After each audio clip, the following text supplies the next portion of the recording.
There's nothing like snook hook sets at dawn or catching a tarpon in the moonlight. Find your next fishing trip made easy on fishingbooker.com and experience the magic of the Sunshine State or any other destination on your fishing bucket list. Book a blue water adventure in search of sailfish or go snapper fishing with the kids.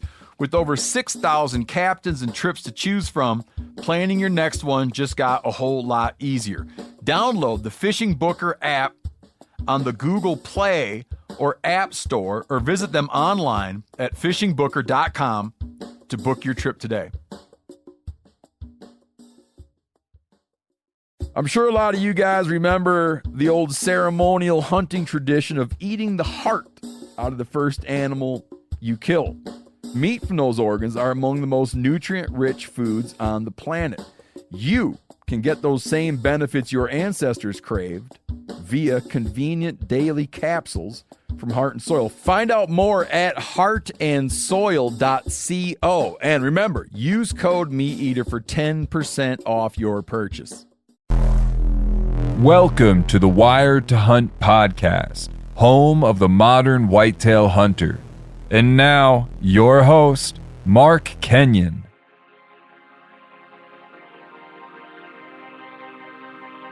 Welcome to the Wired to Hunt podcast. I'm your guest host, Tony Peterson, and today's guest is diehard whitetail hunter Clint Campbell.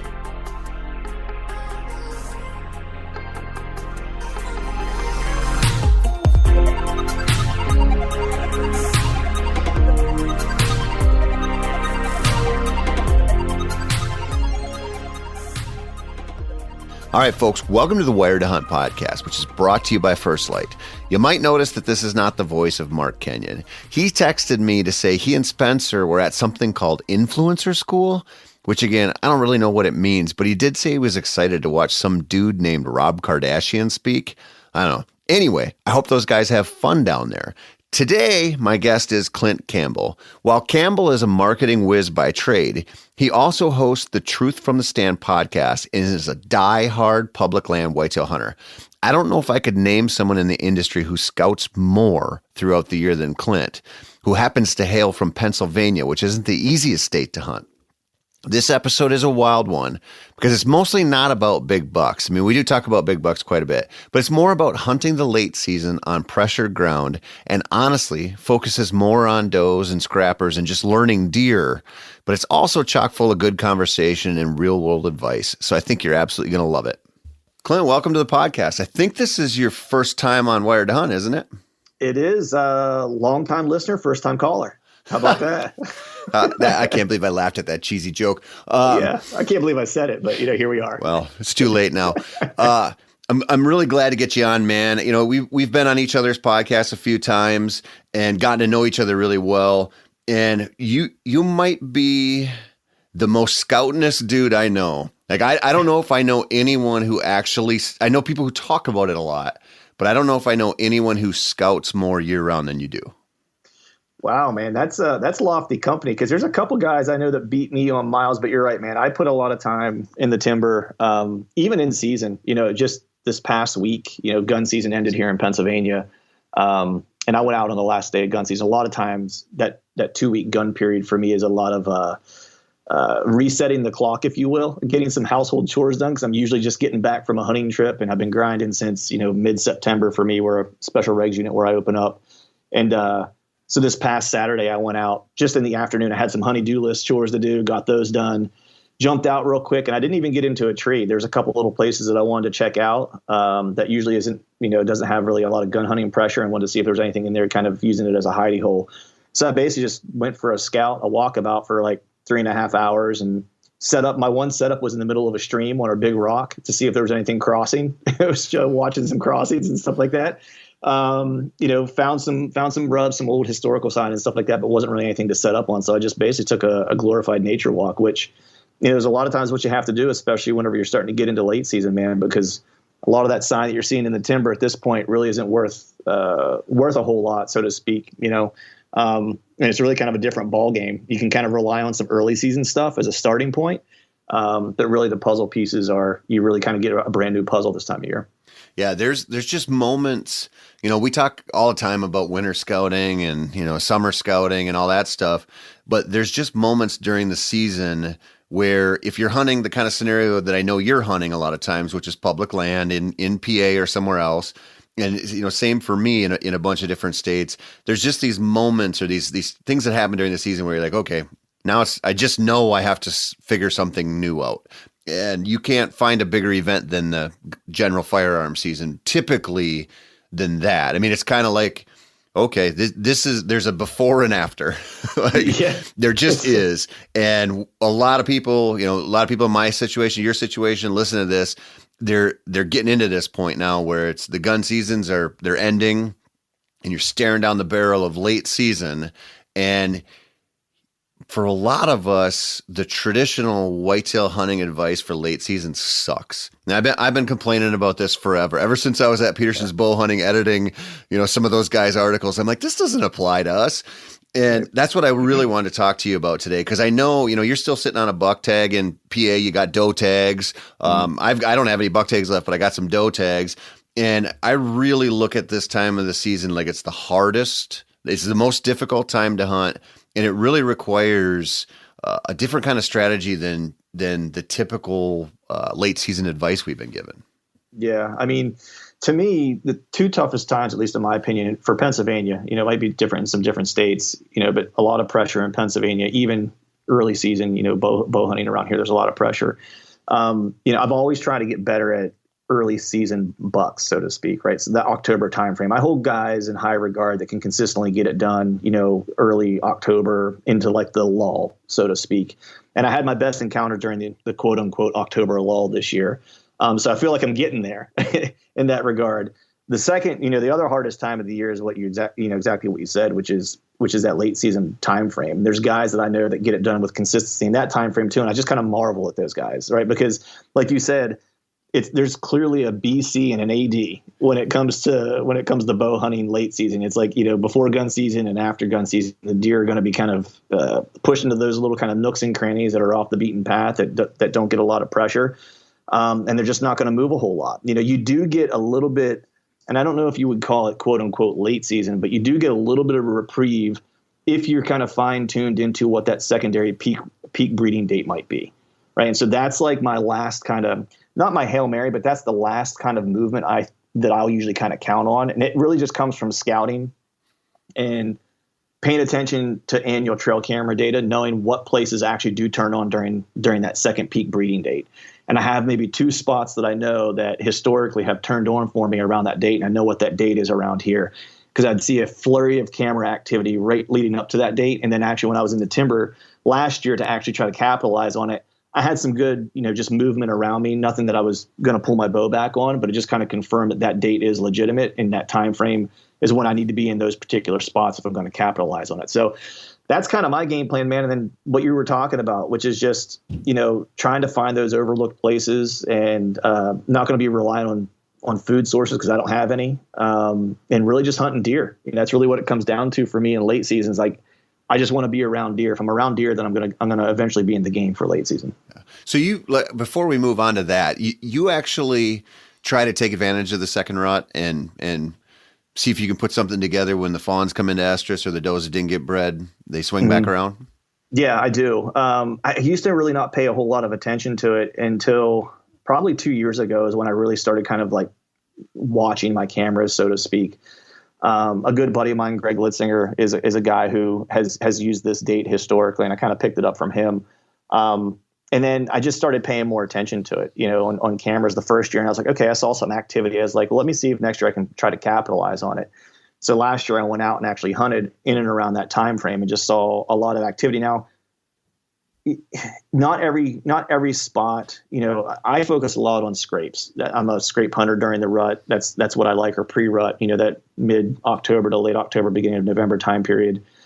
But that second breeding date, I will still kind of pay attention to scrapes that are clearly going to be that I know to be outside of doe bedding areas and just adjacent to doe bedding. Those are the ones that, at least that I've seen, that I've had some movement during that second peak breeding date. And I'll literally just kind of watch cameras, a lot of times it's areas where I have cell cameras because those are oftentimes the places that are the hardest to get to and get the least amount of pressure. So I'll get, I guess, what you would call like the most normal activity around those areas, like unpressured activity, even though it is pressured, but it gets the least amount of pressure. And so I'll have cell cameras on those spots so I can just kind of keep tabs on them. And I'll know just from watching them for the past couple of years that once I start to see a couple young bucks, a couple does hit those scrapes again, that second week of December, I'm like, okay, it's getting ready to flip for like one last 2-day spurt, right? Now, whether or not a deer that I want to shoot comes through there or not, or is in that area or hasn't been killed, or there's a lot of factors that kind of go into it. But that's going to be my last best chance to try to get on one of my target deer from this season.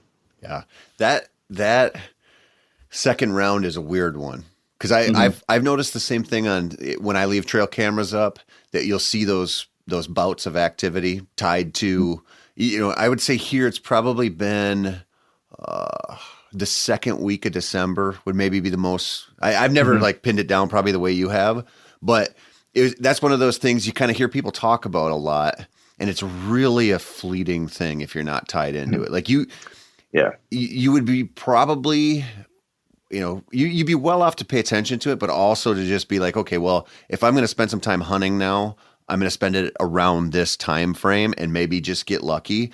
And I've never killed a buck that I could say was chasing. I missed a good one time that was definitely chasing, but I've never killed one that time frame. But you see that little tiny window of opportunity open up. And it's real, but it's a short one, and you got to do your homework.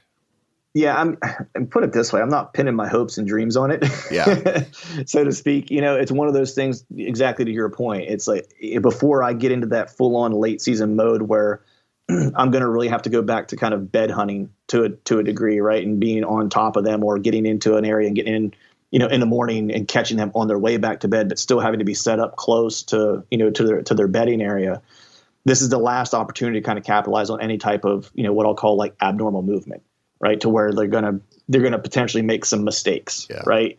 But to your point, it's like you have to either have a doe that hasn't been bred, or you have to have a fawn that's hitting the right biometrics to come into estrus during that time frame. And you don't necessarily always get it. That being said, if you find a spot that does turn on at a certain time, knowing that does pass their breeding dates to their doe fawns, the same way you can capitalize on it late October, early November, knowing when doe groups are going to come in. If one place is coming in during that second peak rut, as long as a doe in that area or a fawn in that area that's going to hit the right biometrics come in during that time frame, it's going to be consistent year over year. It's just a matter of whether the inventory is available, so to speak. Well, that's, when you're talking about this, it really is a numbers game that you need to try to understand. Because I remember hunting, I was actually muzzleloader hunting a piece of public land here in the Twin Cities, probably, 8 years ago, something like that. And I had been in there a lot, scouting around, and I had some does and kind of pinned down, and I was just trying to fill one more antlerless tag. And I ended up going in one evening, and I ended up seeing a really good chase happen, and it was a buck, like 115 incher, but for here then it was like, right. Really great deer. I couldn't shoot him. I ended up killing a doe and I called my buddy up. I was like, you got to get a muzzleloader tag. We got to try this, and went in and actually bumped into that same deer chasing around, a little bit of rut activity going on, not like you expect in November, but it was happening right there at that time during December. And it was, I'm sure, and what I mean by this is, we always talk about the rut like it's going to save your ass and it's going to put deer in your lap. And then you go hunt it and you have whole days where you don't see hardly anything, or stretches of days. And it's like, okay, this is a matter of how many hours am I actually going to put in over this whole couple week stretch. It's not like I just get to pick the best day, go out and sit, and it's going to deliver unto me a great deer. Like it might, but a lot of times it doesn't. Well, you got to it's orders of magnitude less likely during this time frame. And so if you don't have your homework in place or know you're going to be around something that's going to work for you, you're going to be staring at a lot of empty woods. Right. Yeah. And I mean, part of what, when we talk, I like to scout a lot and stuff like that. And I mentioned that I do, it's a lot of in-season scouting and stuff too.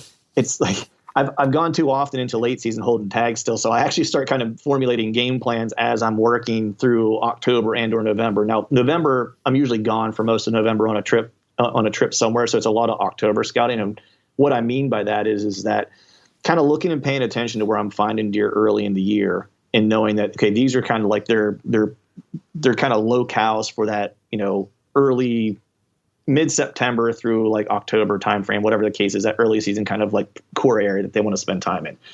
A lot of times that'll hold true so long as they don't get completely pushed out of there. And you also have to take into consideration, is that area not as thick now or densely foliaged now that the leaves have come off and stuff like that. So there's some qualifying that you have to do, but just all things being equal, a lot of times you can kind of go back to those areas. But the one thing that I'm doing during that time frame is like October, you're always looking for white oaks, right? It's like I want white oak acorns, right? Those are like the primary food source in the timber that the deer all of a sudden disappear and nobody sees them because they stay in the timber and they're not traveling a lot because they're holed up on those food sources. Well, I pay attention to those in October, but I'm also going through and I'm picking up acorns going, all right, here's a red oak. All right, here's a pin oak. Here, I'm going through and kind of qualifying like my red oak kind of stash, if you will. Picking them up and I'm looking at them to make sure they don't have holes in them, to make sure they don't have bugs, because they're not going to want to eat those that have bugs. If they don't have bugs, then I'm in the chips, right? And so I start doing that even in October to know, like right now I know of 2 spots that hold deer that's super thick that people can't really walk through. They won't walk through it to drive it or anything like that. So gun season isn't necessarily going to impact it per se. I mean, it does impact it, but people aren't going to kind of walk through it hooting and hollering and putting on deer drives through these areas. And I know for sure there's edible red oaks that are laying on the ground there. And so those are kind of my 2 aces in the hole that I, months ago, I already kind of like preordained as like, these are 2 spots I'm going to be coming back to in December because I know they have food and I know they have all the cover that they need. And I know it's not going to get touched. It's a little bit of a hike in and it's just super nasty thick. So to me, the late season game doesn't start in December.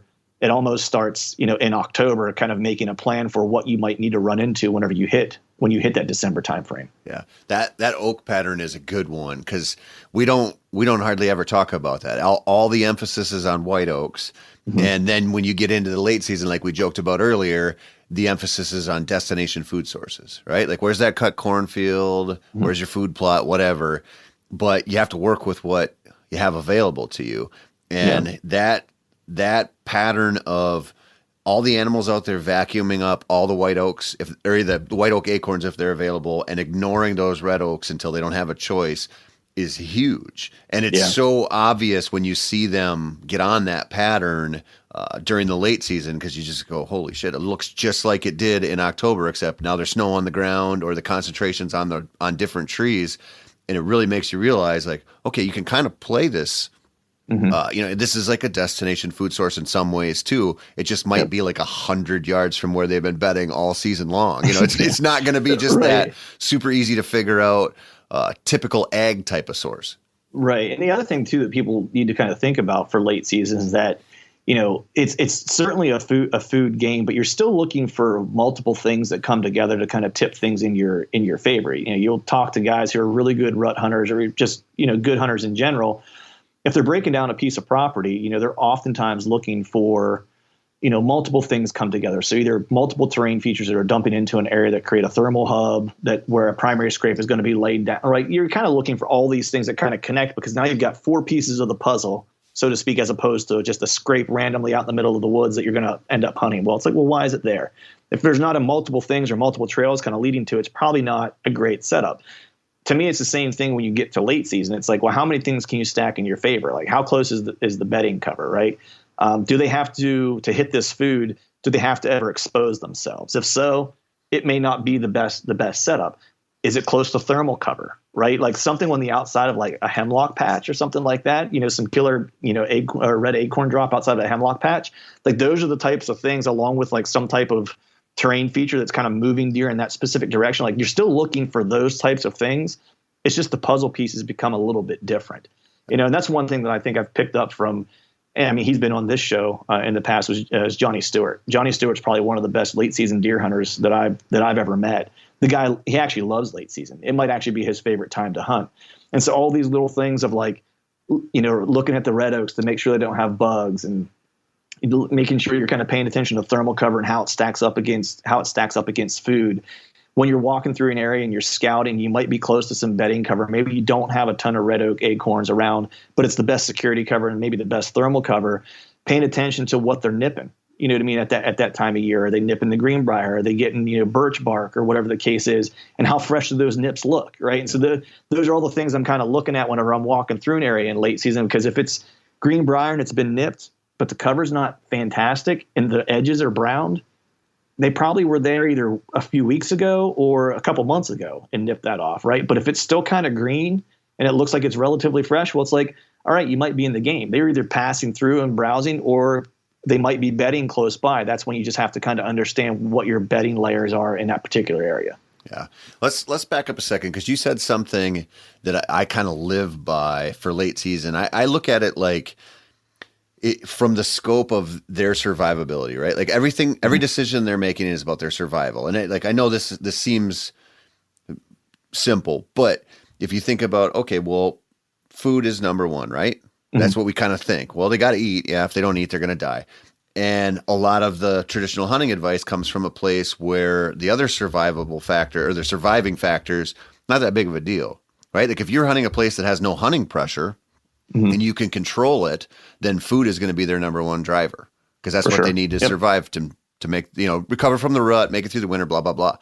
But then if you start saying, like you said, okay, well, what if the food source is out in the open and they would have to go through the open to get there? They have to leave the cover. They're probably not going to do that. Like that might be the most important thing right there, because it doesn't matter if you find that bang and red oak, it's out on the old fence line. The farmer didn't cut it down for whatever reason. Yeah, they might use the crap out of it at midnight, but who cares? Right. Like when you start paying attention to pressure deer in the late season, I don't think you can overstate how important it is to figure out how they're moving in the cover and where they're going to stay. Because you're working with, 11 hours of daylight, 10 and a half hours of daylight, something like that. The rest of the time they can move freely and feed wherever they want, and they're not going to put themselves in a position. When they're coming out of that Pennsylvania gun season, they're probably not super stoked to go out at noon and feed in the wide open on public land, right?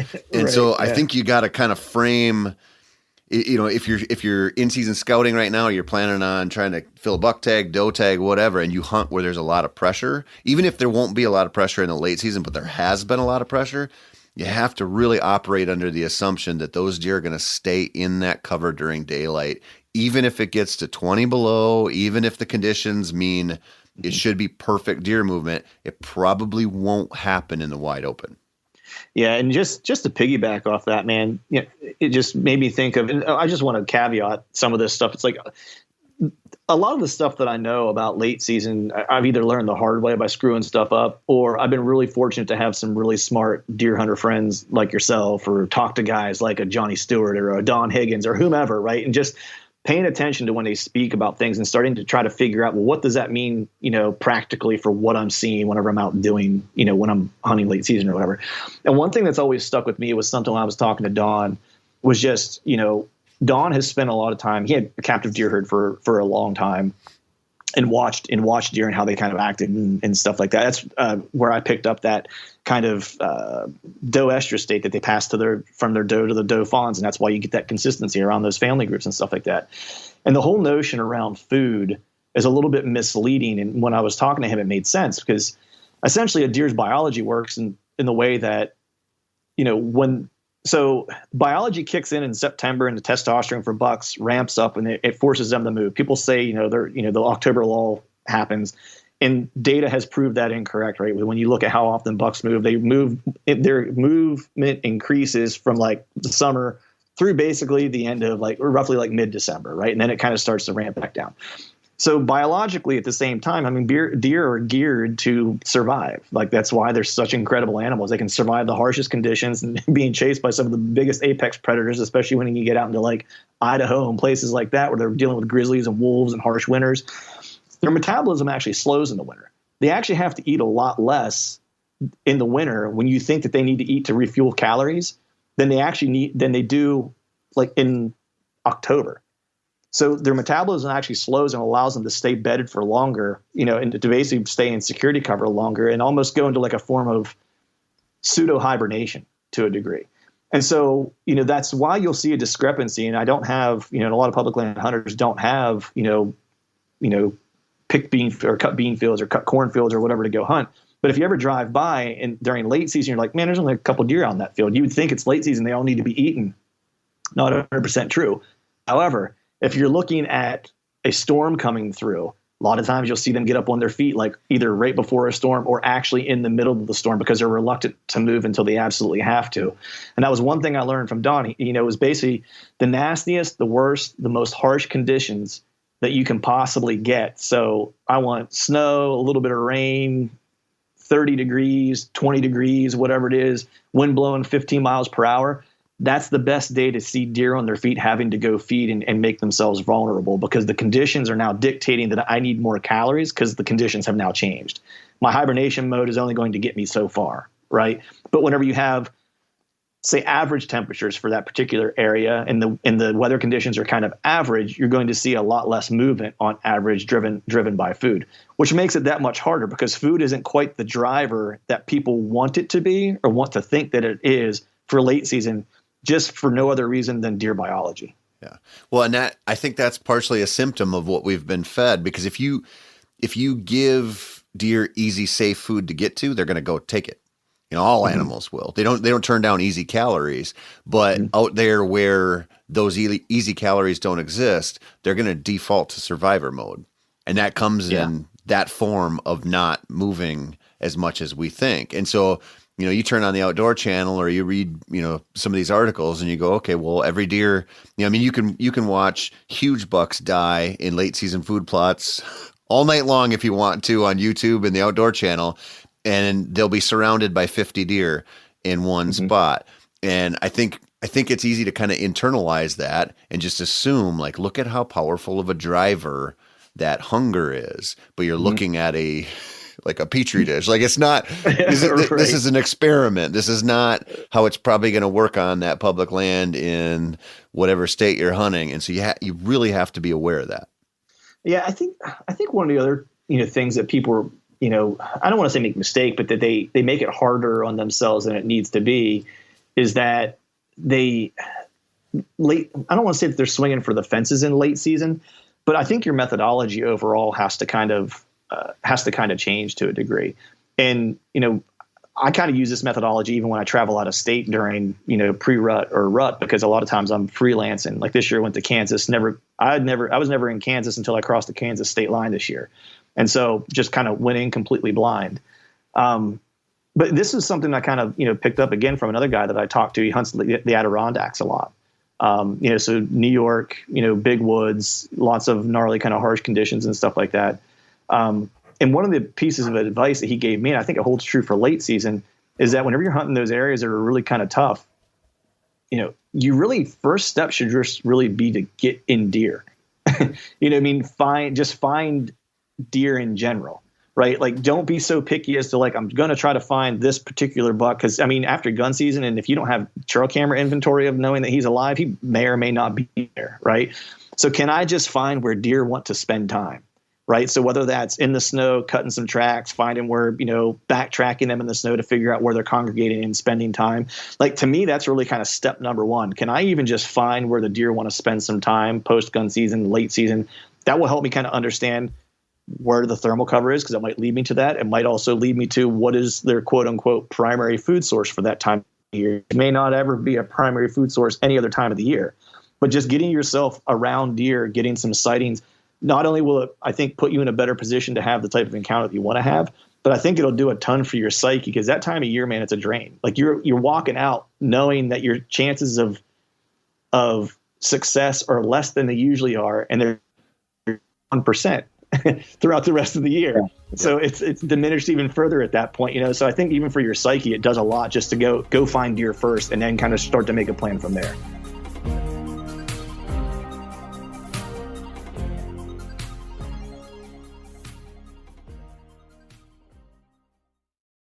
Now, a lot of you guys are familiar with the old hunting tradition of eating, some organ, the heart or a chunk of liver, off the first animal you kill. I had that when I was a little kid, and it was a big deal. Organ meats were always prized by frontier people who knew the importance of getting a lot of different minerals and nutrients. And as often is the case, those guys were onto something. Because organs are among the most nutrient-rich foods on the planet. And you can get the same benefits your ancestors craved via convenient daily capsules from Heart and Soil, made exclusively from regeneratively raised, grass-fed, and finished cattle. Heart and Soil's unique freeze-drying process means all those important nutrients are trapped in, ensuring you experience every one of the benefits of nature's superfood in a clean, convenient, taste-free capsule. Find out more at heartandsoil.co and make sure to use code MeatEater for 10% off your purchase. That's heartandsoil.co. Use the code MeatEater. There's nothing like snook hook sets at dawn or catching a tarpon in the moonlight. Find your next fishing trip made easy on fishingbooker.com and experience the magic of the Sunshine State or any other destination on your fishing bucket list. Book a blue water adventure in search of sailfish or go snapper fishing with the kids. With over 6,000 captains and trips to choose from, planning your next one just got a whole lot easier. Download the Fishing Booker app on the Google Play or App Store or visit them online at fishingbooker.com to book your trip today.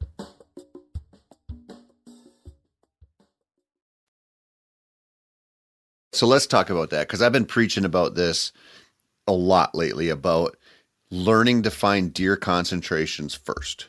Not starting out where it's 150s or bust. You know, especially this, like you said, when you travel to a new state and you're like, I'm going to hunt public land in this state or that state, we kind of sell this image like, okay, you're going to show up, you're going to find a bunch of sign, you're going to be targeting mature bucks right off the bat. But the reality is you don't even know where the deer are. You know where you think they might 100%. Be. And you got to narrow that down. And then if you decide to go after big bucks, then you got to narrow it down further. But the starting point is always, where do some deer live? How can I find them, observe them, get near them? And I think one of the messages we've really got wrong in the hunting industry is we've sort of glossed over that reality, which we all pretty much do. Some people are really good at that, finding it quickly and moving on to the big ones. But most people would be better served all parts of the season, not just late season, to go, how do I get my ass around some deer first? And this becomes like real evident when you travel, but it's also really evident when you turn this corner from now gun season's over, now the snow's flying, we've got 3 weeks left or a month left or however much of the season. Now, can you get yourself around deer? Could you realistically go out and kill a mature doe on public land right now? Like, do you have that dialed, or are you not there yet? Because that's like no easy thing to accomplish either. Yeah, that's not a given, man. Especially when you get into some states like Pennsylvania and Michigan, where it seems like at birth they're born to look up a tree. You know what I mean? So it's like even that time of year, even trying to kill a doe is tough. And so for me, I mean, there's no shame in my game, man. It's like when I go out, I'm literally just trying to find a deer. I want proof of life. That's really what I'm kind of looking for at first. And then from there, if I have some intel about a buck maybe being around that I was chasing earlier in the year, if I feel like I can get a beat on it, then I'm going to make a concerted effort to try to figure out where he might be spending some time. But a lot of times what I'll start to do during late season is, like, as I'm trying to get around deers, I'm starting to formulate a plan also for the following year.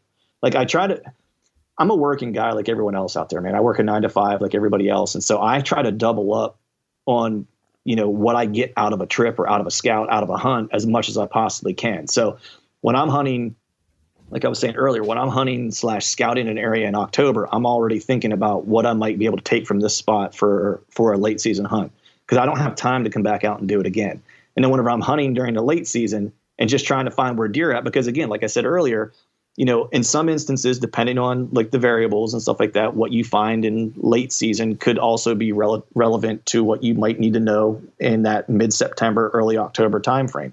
And so I'm paying attention to those things and starting to get my scouting in early already for the next year and formulating a plan.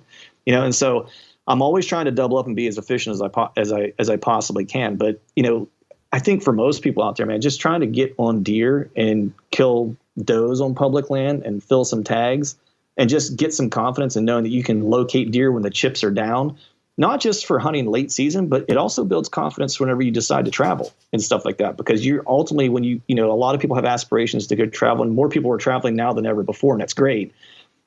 I would say that you don't need to have a ton of time to go scout to take travel hunts during the course of the year.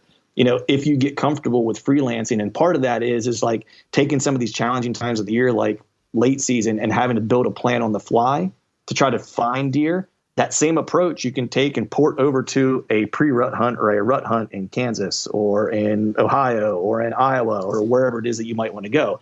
And so to me, it's like there's a lot of connectivity between the challenges of late season that you face and how those challenges can kind of help you prepare for other parts of the season and other challenges you might face, whether it's traveling or different terrain and different topography or different habitat that you may have never encountered before. So I think there's a lot of value in just attempting the hunt in late season. And if it ends up coming to fruition, then to me, it's just kind of a cherry on top. Yeah. If you want to figure out whether you're really good at this stuff, go try to kill something on public land in the late season, and you'll find out how your saddle game is, how your timing is on your draw, how good you are at reading fresh sign, and you'll find out a lot about your mental state as a hunter. Because I don't know.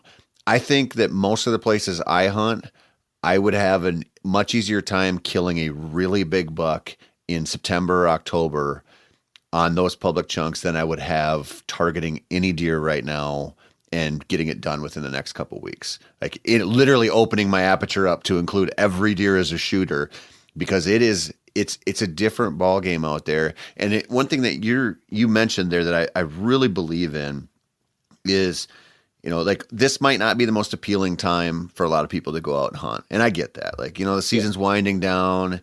It's family a pain in the ass. Obligations, holidays are coming up. There's a lot of excuses to not go. Yeah, there's a lot of reasons to stay out of the woods. But one of the things that makes you a better hunter, it's not just going to hunt right now. It's time in the woods. It's time in season scouting, time figuring stuff out. And I honestly think this extends way beyond just the actual act of scouting or hunting for deer. Like I've talked about this quite a bit, but I'm like heavy into pheasant hunting right now. The late season's kind of my time. And I'll tell you what, man, we only hunt public land. And the amount of freaking deer I jump and the amount of sign I find and the amount of random beds I find in places, I promise you, every time I follow my labs around to chase roosters, I'm leveling up my deer game just because I'm out there going through places I would not go through if I was scouting deer. And late season kind of can do that for you as well, as far as like your typical early season plan. Even though you might kind of be in the same areas, it's going to be a different thing. It's going to be a changed program from what you've done before. And when you have to do that to succeed, you're going to level up your game.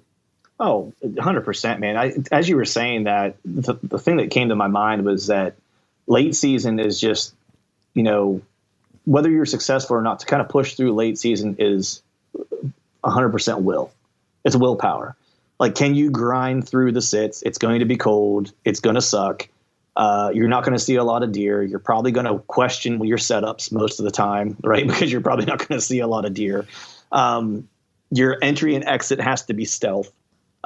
Your scent game, not scent control necessarily, but like how you play the wind is like of the utmost important. I mean, during a rut, you can get away with a little bit of BS here and there because they're not thinking, correctly. They're making mistakes, or bucks are making mistakes. At least those are, seem to always be on point. But your game is fully on display at that point, right? Like all your flaws are magnified. So if you have any in your game, if you have gear that squeaks, you're dead, right? Like, so all those things. So it's like, it's really a time of year where attention to detail becomes paramount, right? Like, cause if you don't have it, you have very little chance of success in a lot of instances anyway. And every time or every little piece or every little thing that you do incorrectly is just magnified and it reduces your chances that much more. One thing that I do try to do during late season, and it's a little bit nutty, because the possibility of death is potentially there, but I do like to use water access a good bit during late season. just because of that, like, I feel like in late season, it's so hard for me to be quiet. The leaves are so crunchy. If I'm still hunting or scouting through an area, it's like I'm blowing everything out that's within like a 300-yard radius of me. And so a lot of times I will try to find areas, during the off season and think about like, okay, is this setup potentially good for the late season? And does it have water access? Because to me, if I can find a place that I know that there are deer, again, going back to the idea of like just find deer, that there are deer that like to be in this area. And can I use water access to get in, especially if it's an area where I can slip up an embankment like 20 yards and be in a tree? Like, to me, those are the ideas, because I've just now taken 90% of the mistakes I could make before I even get into the tree out of the equation, and now I'm just left with the mistakes I might make while I'm in the tree, which, let's be honest, there's plenty of those as well. So when you say water access, do you mean using a kayak? Boat, yeah. Wading, knee highs? A little bit of both, but a lot of my access is kayak. Yeah. I will hunt some places that I'm trying to think if there's any that I actually wade in. There's one spot that I will wade in, depending on the route of access that I use. But by and large, when I'm using water access around here, I feel like there's plenty of people who are willing to wade. At least there's some small game duck seasons and stuff like that. And so I've had some bad run-ins in those instances. So a lot of times those areas I just kind of let alone. But the areas where I actually have to use a boat to where it's either a boat or swim, those are the ones that I found that I can get away from people a little bit more. And I found people, especially when it gets cold, windy, with a little bit of precip, I basically have the place to myself. People just aren't willing to go out, and endure those conditions and kayak in and get wet and, be cold and potentially flip your kayak or walk through and, wade through the water whenever you have to pull your boat up to shore and fall in the water or whatever. Like, there's a ton of things that could potentially go wrong and get wet. And a lot of people just aren't willing to do it. And it also reduces a lot of the mistakes you can make at the beginning of a hunt. And so that's a lot of times why I'll look for those kind of areas. I'll even kayak into places I've never been before on a whim, just knowing that I'll have stealth access and it might be a place I want to go check out. And so I'm kind of, again, going back to killing two birds with one stone. I'm going to get a little bit of scouting in, learn a little bit about a new area, and I'm getting into a place super clean. So it's an interesting concept that I've never really thought about, because if you wanted to do water access where I live right now, you'd have to just sharpen your ice skates. Cause right. Yeah. You're not paddling anywhere. But I do use like frozen sloughs and cattail sloughs a lot this time of year, because like you said, it keeps you low, which is good, but it's also potentially the quietest, least intrusive route that you can get.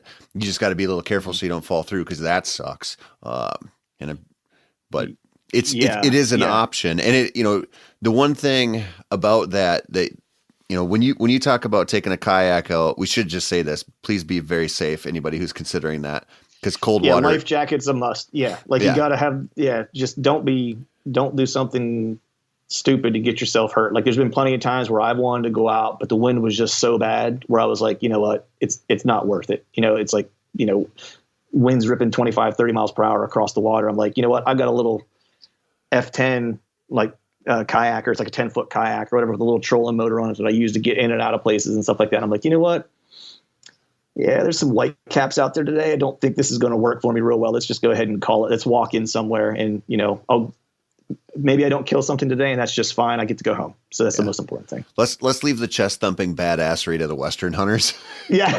and stay safe out there in the whitetail world. But your point is a good one, in that, everything that you do and we preach about for the early season or rut hunting, any other time but the late season, the entrance routes, the exit routes, your setup as far as, are you skylined?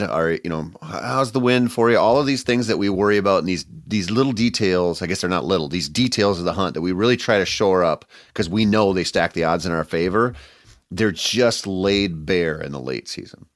For sure. You make so much noise. There's a lot of times in the late season where it is just calm and quiet out there, and moving around is really tough. So if you don't have a bulletproof access route, you're screwed right from the get-go. And you said something a little bit ago that I want to touch on.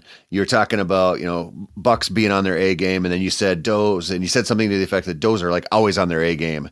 And man, I really think that we oversell how cautious bucks are and undersell how easy it is to generally kill does. When you're talking pressured deer, I see so many does that kick my ass and bust me that it's amazing. And then you'll see bucks walk through, good bucks that are oblivious. You just caught them moving, and it really serves you well as a deer hunter.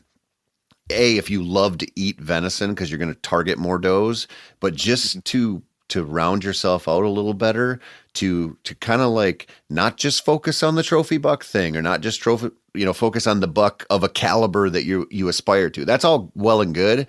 But if you're not like able to consistently get into shooting range of does and take a few every season, or, get drawn and make your shot on a mature doe every season, you got some stuff to learn, because they will teach you. Oh man. Yeah. I mean, I would say there's not a cagier animal in the whitetail woods than an old dominant doe that's had 4 or 5 birthing cycles and had to raise 4 or 5 groups of does, right? Because she was not only responsible for keeping herself alive, but also, her fawns alive. And if you think about it, we're also chasing bucks during the most vulnerable time of their year, essentially, right? So we're getting the easiest opportunity on them, and does are they're always on high alert. Always. There's not a time of year where they lose themselves biologically speaking, and they're thinking about not surviving. That's why, if I'm out on a rut hunt somewhere, if I find a buck that's on a doe, and this happened while I was in Kansas, there was a buck that I knew was in a particular area, and he was on a doe, and I saw what he did the night before because I glassed him, and I was like, man, I bet he's going to do the same thing the next day. Well, sure enough, he followed that doe, was in the same general area because she wanted to go feed back at that same spot, right? And so does can be predictable, and you can use them as like a little bit of the canary in the mine shaft to a degree. But they're also, especially, whenever that buck's kind of got his guard down, they're the ones who are on high alert. Now you're trying to be 4 eyes versus 2. And I think that's the other thing whenever you start hunting late season, because now, bucks, if you're talking mature bucks, they're still going to probably be off a little bit by themselves. But if you're not targeting like the top end of the, of bucks, and you're just trying to shoot a decent buck on public land or whatever, a lot of times you'll start to see those groups kind of start to come back together like you would during the summer, where you've got some like 2-year-old bucks and some does and some fawns all kind of like living roughly together. And, you're now dealing with 4, 6, 8, 10 eyes, however many deer happen to be traveling in that group that you now have to beat. Right. And that's the other challenging thing. If you're just targeting does in general, whether it's late season or any other time of the year, they typically aren't by themselves, and so your game's got to get really good at knowing when to draw, knowing when to stay hidden, when your opportunities are, pick out which doe you want to potentially kill or whatever the case is, and be able to beat all those noses, all those eyes, and all those ears. I would liken it to almost, elk hunting. The bulls are a little bit off their game, but in that time of year, dude, it's like, you're not just trying to beat the bulls, you're trying to beat the bulls plus however many cows they have with them, and that's the hard part. Well, not only that, but you know how it is. If you get busted by a big buck, and it happens, they go wide-eyed, saucer-eyed, and they take off, and they might stop 100 yards away and check you out and, walk off or run away. And that's kind of the end of it. But you get busted by a doe, and she lets the whole world know that there's some asshole up in the tree, and she's gonna make it miserable for you. And they just prove a lot more challenging than the hunting industry gives them credit for. And I really think, what you said there about, if you took a 5.5-year-old buck and a 5.5-year-old doe, that buck looks after himself. Like he's taking care of himself. He has a less stressful life overall by far, other than being on a bunch of people's hit lists because he's walked by trail cameras. He's got stupid names, whatever. But you take that doe, and she's raised X amount of fawns every year, and she's had to think about her survival and their survival, and they're just a different kind of challenge. And I actually think that's part of the reason that I actually really like hunting late season, because I go, if I have a buck tag left, I'm looking for a buck, but I'm looking for whoever I can legally tag. I'm not, there's no pickiness left at all. And when you open yourself up to that, and you start to try to kill them, not just sit there and watch them walk by, or not just sit there and be like, oh, they're out in the field, that's good, and like, I don't care about them, it's fun to watch. But when you actually actively try to kill them, you learn a lot about yourself as a hunter, because they'll beat you a lot of times. Oh yeah, man. I mean, especially if you're not hunting some really kind of obvious, I'll say like, just field edges or whatever, where if they're getting ready to slip out and they're scent checking like a little, low spot in the field where they get like their thermal draw and they feel all safe and good, and they're going to kind of come out of this area and it's, a private piece of property or whatever, then they haven't gotten bothered all year and you're just doing some doe maintenance, and sure. But it's like during the course of the year on public land, I mean, people are hunting them as well as they're hunting bucks, you know what I mean? And so, their caginess, there's not really a safe spot for them necessarily, right? Like they're kind of always having to be on alert, especially in this particular area, man. Like where I hunt, I had one this year. I'll just give an example, right? So a buck, especially that time of year, I've had an encounter with a buck where I clearly got picked off, let's say like mid to late October, and saw that deer back on that camera in like 3 days, 4 days, whatever, right? There was a group of does that I saw, that one of them that I wanted to kill, and she slipped around this corner and I drew. She just happened to look up and saw me as I was at full draw, and she was gone, right? That was, I want to say like October 2nd or something like that. It was like the very beginning of October. I never saw another doe group hit that camera until almost the end of November. And I'm not in that same area. There was multiple bucks that kind of happened to pass through there during the course of rut, like whatever the case it was. And I particularly found this spot, a little bit of water access. It's a gnarly little pinch that is like a perfect little rut funnel, and it pushes all the deer through this kind of, little area. And that doe caught me.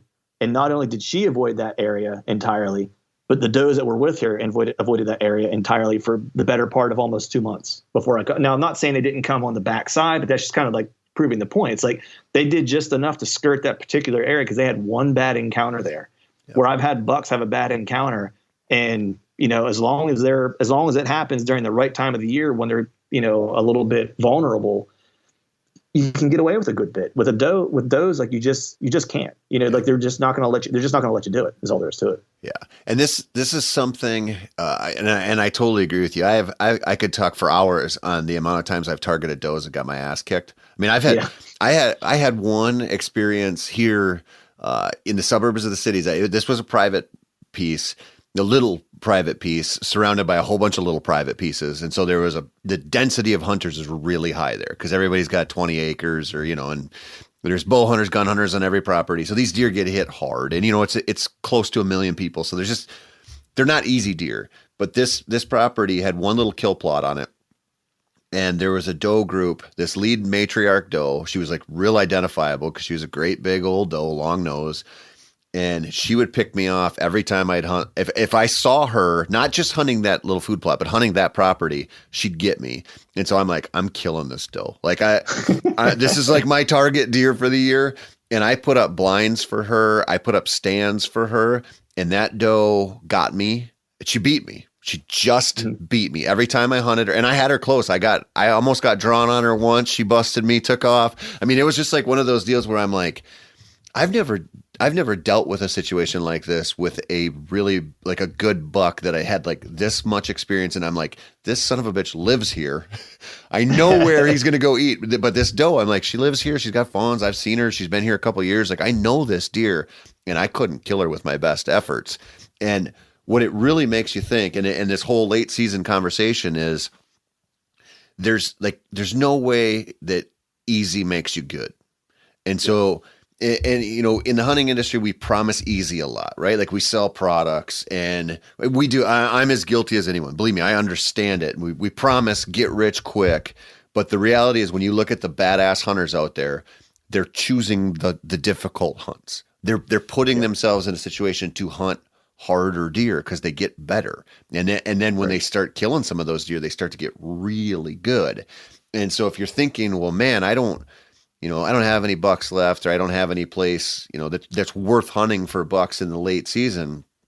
I tell you what, you want to have some fun and challenge yourself and get better, just say, all right, I'm going to go put a couple does in the freezer. Say it that way. Right. Get a little cocky, exactly. and then go give it a shot and let's see what happens.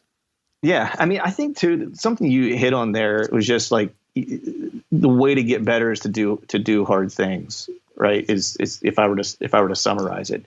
And you and I talked about at one point, building your neural network for killing big deer, right? That was a conversation you and I had. I think at one point you even wrote an article about it for Meat Eater, how to basically get better at killing big bucks. And what it basically comes down to is like, you got to be in the woods and you need a breadth of experiences, right?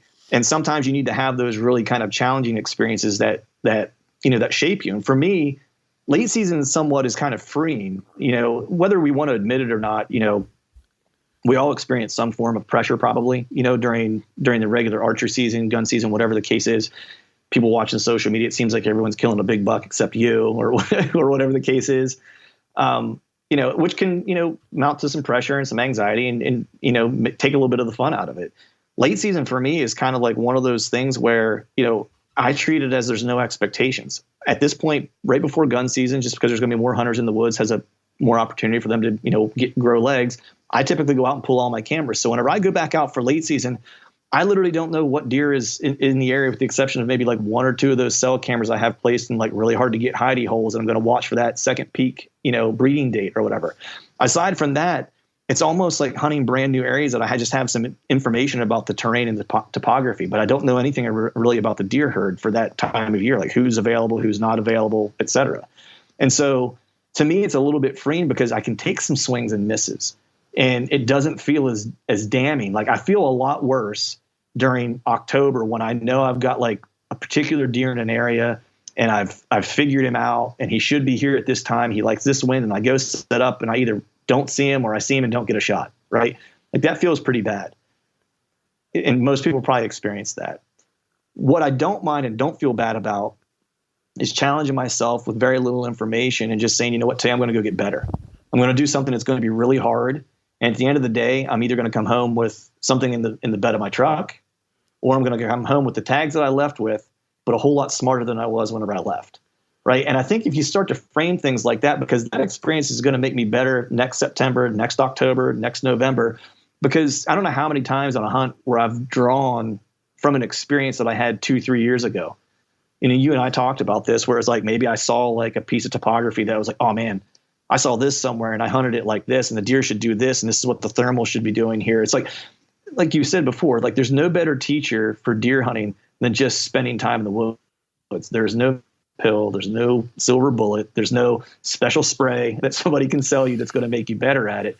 If you want to be better at it, you just have to spend the time in the woods. You've got to eat a little bit of poop along the way. It's going to happen, and you just kind of have to suck it up, and just take those bad moments or those less than ideal moments and say, I'm going to stack those on this pile here because there's always something to kind of take from it. And what can I take from that kind of moment? And the other thing I started doing too was journaling during the course of the year and just writing stuff down because it helps me remember things. And if you go back, I like that at the end of the year, go back and kind of start to read through my notes from the entire season and see what happened on these different hunts, these different dates, what the conditions were and stuff like that.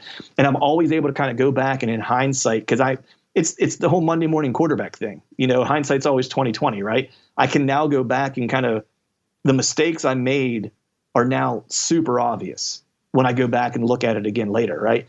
And you're going to make plenty of those mistakes in late season because it's just a hard time to hunt. And you kind of take that catalog and keep those notes and you go back after the season, you look at it, man, you will have a gold mine of information, not just scouting information of like what could be in play for next September, October, as far as food sources and, bedding and stuff like that, but just like your approach, your thought process, wind mapping areas for future purposes, right? And starting to put those puzzle pieces together, eventually you're going to have enough data about those areas and have built your neural network enough to the point that you're going to start killing in those spots and having the types of encounters. You're going to kill that doe that's been whooping your ass for 10 years, and then maybe you might fill the tag with that target buck that you've been trying to kill that ends up using that as a hidey hole one year. So something you said there, I want to expand on when you mentioned, kind of going on in the late season, it's sort of freeing because it's like, well, I got a couple weeks left. I got low standards.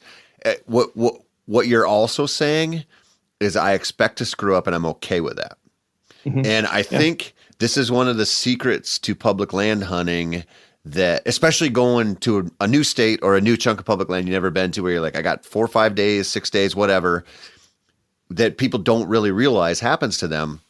You know, if you stay at home and you got a lease, or you hunt your grandpa's farm, or you got some property that and you go, okay, the deer do this at this time of the year, so I'm not going to do this, or I'm not going to do that, or I'm going to play this safe because I know if I don't go now, I can go out on Halloween when the cold front moves in and I'll kill him. You're taking maybe the right approach. It might be right to take the cautious approach, but you're also not really putting yourself in a very good position to fail and learn from it. And when you go to that new public land, or, you lower your standards and you go, you know what, I'm going to go out and try to kill a doe, right before Christmas, and you don't really have that pressure of killing a big buck, or you don't really have that pressure of like screwing up something that you felt like you put a bunch into, and you don't want to be cavalier with it. And then you go somewhere where you can just kind of throw caution to the wind. You learn a lot about hunting because you take those swings, and you screw up a lot, but that's how you learn. Well, yeah, and I mean, it's not a mystery as to why. I love when we talk about this stuff, because we get all like we go completely in the gutter and talking about things that may or may not even be related. But there's a reason why people, or it's proven. I think it's from birth to 5 years old, you learn more information, or you get more information or more education than you will in the remainder of your life. Essentially, like you learn the most you'll ever learn in those first 5 years of your life. And I kind of equate that to hunting. And I almost think like, anyone who, and I'm not saying like your first 5 years, because I think, like me, when you're young, you got introduced by your dad, your uncle, your grandfather, whatever the case is. Pennsylvania, it's 12. And, you hunt those first whatever years. I would say for any hunter that whenever they start to get serious about like bow hunting, for example, it's like whenever you consciously say, yeah, I'm really into this, and this is something I'm passionate about, and I want to do it, and I want to get good at it, right? Like from that moment on, you start to clock like you were just born. You were just birthed as a passionate bow hunter. Those first 5 years should be full of you swinging for the fences and striking out a lot, because that's the best opportunity you're going to have. If you start to try to kind of compartmentalize things and like seek perfection for every hunt, whenever you just kind of decide you're going to be passionate about something, man, you are reducing your experience opportunities immensely by not having those swings and misses. When I finally got out of my own way, I didn't learn this till I was older, unfortunately. When I finally got out of my own way and was just like, man, you know what? I'm going to just start swinging for the fences. I'm going to do some stuff I'm going to do stuff that people have said is absolutely wrong, and I'm going to do it just because, because I want to see it and learn it for myself. I want to see it, And once I started doing that, it's not a mystery. Like all of a sudden, tags started getting filled. Encounters went up exponentially. I was always on or around deer. I could more easily look at maps and go like, this is where the sign should be, and just be able to go to those spots and cut down my scouting time and stuff like that. Like it was that like willingness to just say, you know what, I'm willing to just go screw some stuff up, and that's okay, because it's actually going to shorten things for me in the long term, And so now I'm able to qualify things so much more quickly. And it's because I took that more freeing approach. And I think late season, if you're hesitant to do it, late season is a great opportunity to kind of get a taste of it. Yeah. And see if it's something you can stomach, because it's not for everybody. And I totally get that. But I do think it's the fastest way to grow and get better, is you got to have some failure along the way. Yeah. And until you explained it so eloquently there, I probably would have disagreed with you a little bit and said that you could get the same thing traveling out of state. But I don't think so, because I think it's too easy to carry the big buck thing with you across state lines. And most people travel, they don't travel to shoot forkies.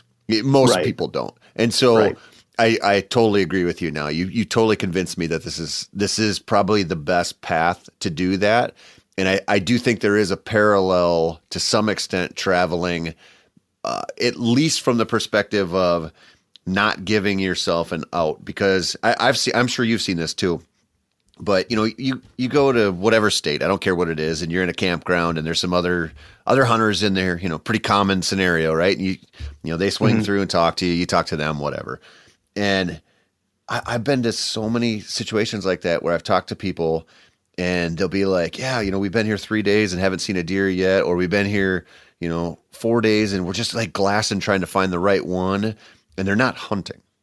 They're going out looking for deer. And like my buddies and I, we go out, we're like, okay, we're hunting every chance we can. It doesn't mean we won't do some scouting and some glassing or something like that, but it's tied into the act of hunting somehow. Yes. Because you learn how valuable it is. And you really learn how valuable that those experiences and that time is when you start having some kids and you've got those job obligations and everything. And you're like, I literally do only have 4 days to hunt.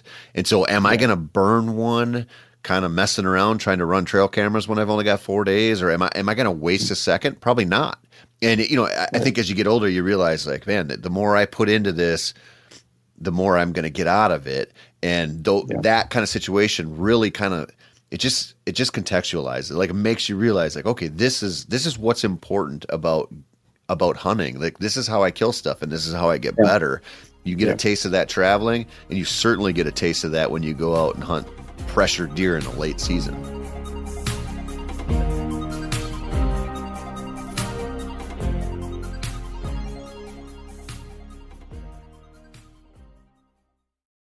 Now, a lot of you guys are familiar with the old hunting tradition of eating, some organ, the heart or a chunk of liver off the first animal you kill. I had that when I was a little kid, and it was a big deal. Organ meats were always prized by frontier people who knew the importance of getting a lot of different minerals and nutrients. And as often is the case, those guys were onto something, because organs are among the most nutrient-rich foods on the planet. And you can get the same benefits your ancestors craved via convenient daily capsules from Heart and Soil, made exclusively from regeneratively raised, grass-fed, and finished cattle. Heart and Soil's unique freeze-drying process means all those important nutrients are trapped in, ensuring you experience every one of the benefits of nature's superfood in a clean, convenient, taste-free capsule. Find out more at heartandsoil.co, and make sure to use code MeatEater for 10% off your purchase. That's heartandsoil.co. Use the code MeatEater. There's nothing like snook hook sets at dawn or catching a tarpon in the moonlight. Find your next fishing trip made easy on fishingbooker.com and experience the magic of the Sunshine State or any other destination on your fishing bucket list. Book a blue water adventure in search of sailfish or go snapper fishing with the kids. With over 6,000 captains and trips to choose from, planning your next one just got a whole lot easier. Download the Fishing Booker app on the Google Play or App Store, or visit them online at fishingbooker.com to book your trip today.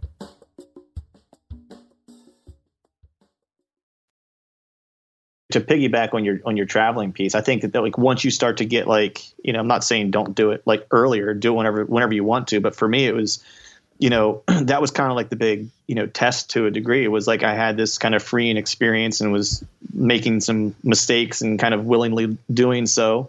And then from there I was like, you know what, let's take the show on the road and see what happens, And so I'm always, every year I'm trying to fill a tag when I go out of state every year. But really, I'm just chasing an experience, is what it comes down to. This year, like I said, was Kansas. I never hunted Kansas before. We were in an area where there weren't a lot of trees necessarily. I'd never hunted almost exclusively from the ground before, so that was new for me. And I went into it just knowing like, hey, I'm going to have a really free experience because I'm not chasing a 170, even though Kansas has them, right? They've got giants. I was chasing a good, respectable buck on public land, and it was the first one that I would see is the one I was going to arrow, right? And I made a lot of mistakes. I had plenty of time while I was out there. I had like 2 weeks, but I made a ton of mistakes. And I probably made mistakes probably the first full 2 weeks I was there, to be quite honest, right? Because it wasn't until the second week that I finally figured out, like, I finally got on deer. And I was starting to now see them consistently. So it's like the puzzle pieces started coming together. And it just wasn't meant to be. I had a couple opportunities. It just couldn't get the deer to kind of take the last two steps I needed. And that's bow hunting.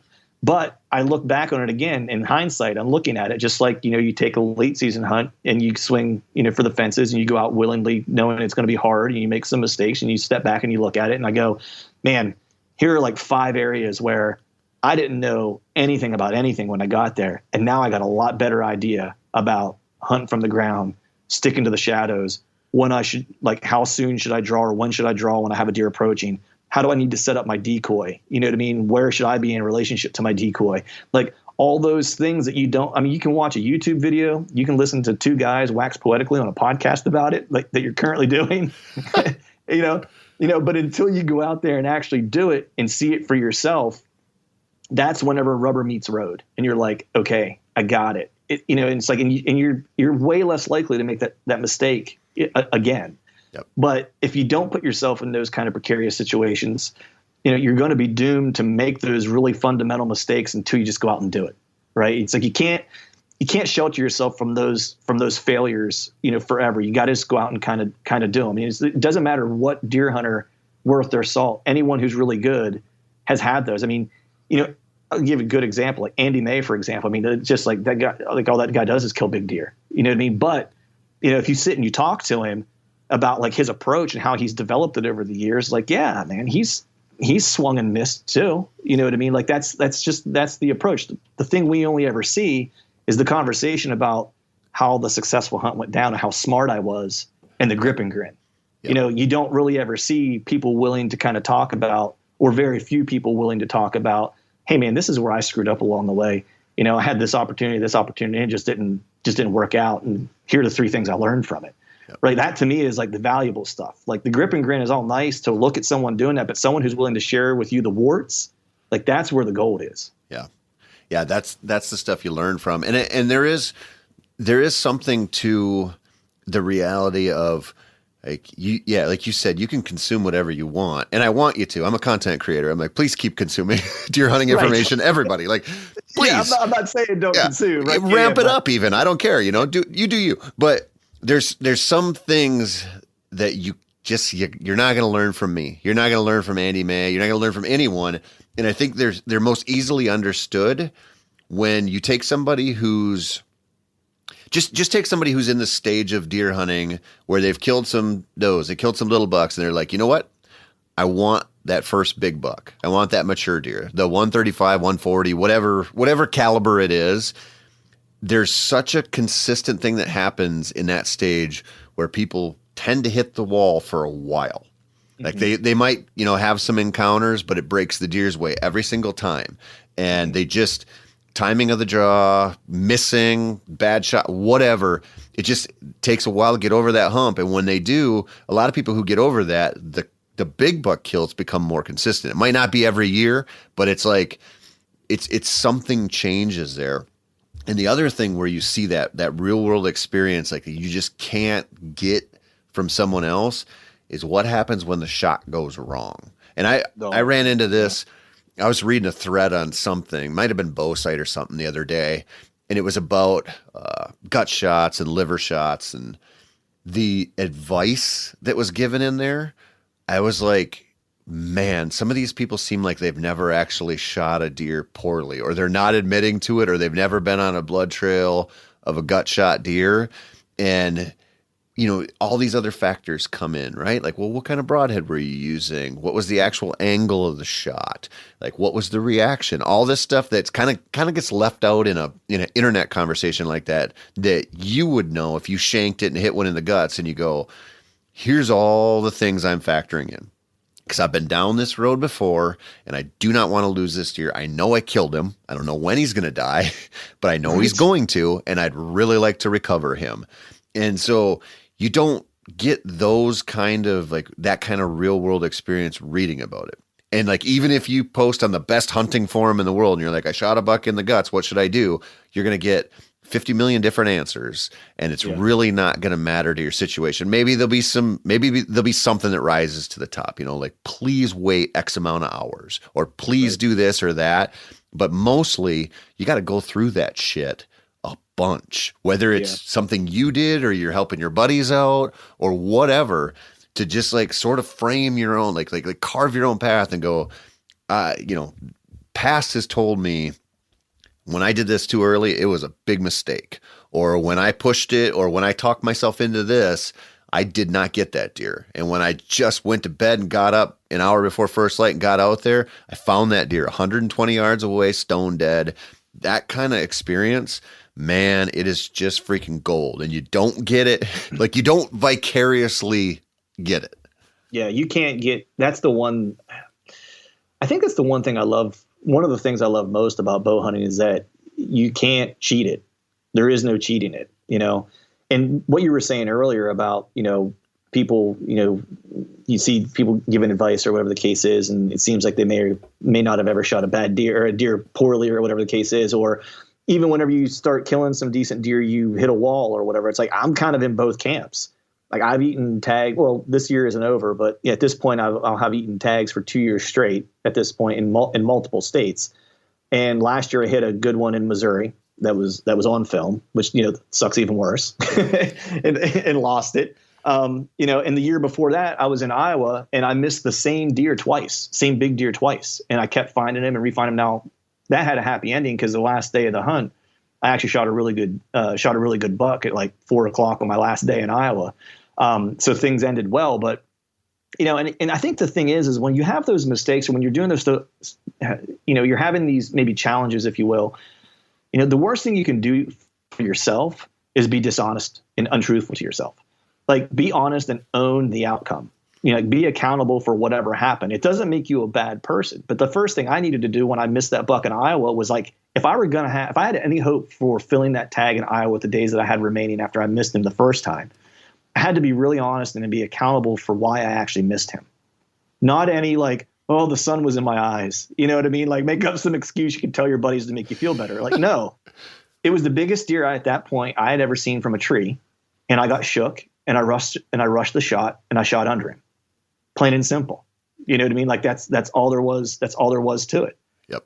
The second time I missed him, I probably took a shot that was ill-advised because I thought I could slip through in between some brush or whatever the case was. And I mean, I never hit the deer. Both times I clean missed him. The second one was I hit some debris and it just knocked my arrow in the dirt. You know, but I had to be honest with myself as to why I missed. So the third opportunity, I took my time, you know, played things correctly and made a good shot. You know, the one in Missouri was, you know, and because I've been truthful with myself, it's like I could analyze things. It was on film. The shot looked awesome. When we actually slowed it way down, you could see there was a small branch, a small like little cedar twig that was there before I shot, and it was gone after I shot, just enough to knock my arrow off and kind of slap him instead of stick him. You know what I mean? And that was that, right? You know, and so you just kind of have to own the outcomes of those things in order to get better. Otherwise, you're just kind of cheating yourself. So what did I do? I spent a lot of time shooting in the off season, working on my shot sequence. You know, that was the only thing I knew to do was to do that. I put myself in the right spots. I just needed to be better. When the moment of truth kind of hit, I needed to have my shit together. Yeah. You know, and so that's essentially what I worked on like the past 2 years in the off season, you know, but it's like, I'm still searching to try to fill a tag this year. But I think growth comes in different ways, man. You know, when you mentioned something about, you know, growing as a deer hunter, it made me think of something, you know, that really isn't even related to deer hunting to a degree. And I learned this from, you know, Dan Enfold. Everyone knows Dan, legend, right? Bed hunter, you know, probably one of the best guys you'll ever meet, give you the shirt off his back. And I've had the opportunity to talk to him on my show and just text with him and stuff like that. And the thing that always struck me was that, you know, I think deer hunting you know, if you're truthful to deer hunting, ultimately you can become a better deer hunter. But I think you can take those same principles and they actually help you become better at all things that you do, whether it's being a husband, being a father, or whatever the case is. And I remember talking to Dan, he's been really open about this just in whatever shows he's been on, about that he would essentially, he's made mistakes, and the biggest regrets he has is the amount of time he spent away from family chasing the legend, so to speak, right? And that dawned on me this year because it's mid-October, late-ish October. I had 2 really great encounters. I knew where there was a good deer, a primary scrape. The wind was perfect for it. Cold front blows in. I should be in the tree. My daughter had an equestrian competition that morning. My choice was go to a place where I knew, in my gut, I knew that I'd probably see the deer that I'd seen the week prior in the same spot, and probably get a shot opportunity at him this time. Or I'd be a good dad and go to my daughter's riding competition. And it was a no-brainer. I went to the riding competition. Haven't checked that camera since, so I don't know if that deer's been back through the area or not, right? I text Dan right after that and said, I think that I've actually grew as a deer hunter today because I made the right choice. And your words were ringing in my ear as I was debating on what I should do. Today, I made the right choice as a man. And I think a lot of times deer hunting and prioritizing things, or getting in the right scenarios is about prioritizing, right? It's like you got to prioritize, is the wind key? What's the weather? What are my thermals going to do? Like, you're making your list of priorities. That becomes a lot easier when the priorities in your life are in order and you're accountable in those areas. You then all of a sudden, it becomes a lot easier to be accountable in the deer woods. And so that was kind of like my big learning lesson. If I said I had one big growth spurt this year as a hunter, it was actually having those priorities kind of in check. Probably led to me having the encounters that I had this year because I had things kind of taken care of. Dude, I could not agree more. I mean, one of the biggest revelations I've had in my life is when my little girls were born, I went from kind of unlimited hunting time. Like I really didn't need to be home. So if I went out of state, I could stay, and I would block off like 10 days, and if I didn't have anything killed, I didn't need to go home. And so I could stick around, and that was a huge gift. Right? Like I just took it for granted. I'm like, I'm just going to go till I killed. It was a huge part of my early success. I didn't have to rush things. And then when we had our little girls, it was like, now you're a weekend warrior and you've got 4 days. Right. And you've got the pressure of, at that point, if I didn't kill, X amount of deer a year, I had nothing to write about. I wasn't going to make any money. And so I had all kinds of pressure coming in. But what it made me realize was like, man, I love deer hunting and I love big bucks and the whole thing that goes along with it, but it's not that important. Like, it's not as important as I had made it before I had kids. And, at that same time, I quit drinking too. And so I started to really kind of just go, man, my time it's different now. Like my time is my time, but a lot of it's not my time. And I'm okay with that. It's my family time. It's my kids' time. And it helped me get to a place where when I was staring down the barrel of it, my wife's pregnant with 2 kids, and I'm like, holy shit, this is gonna destroy everything I love.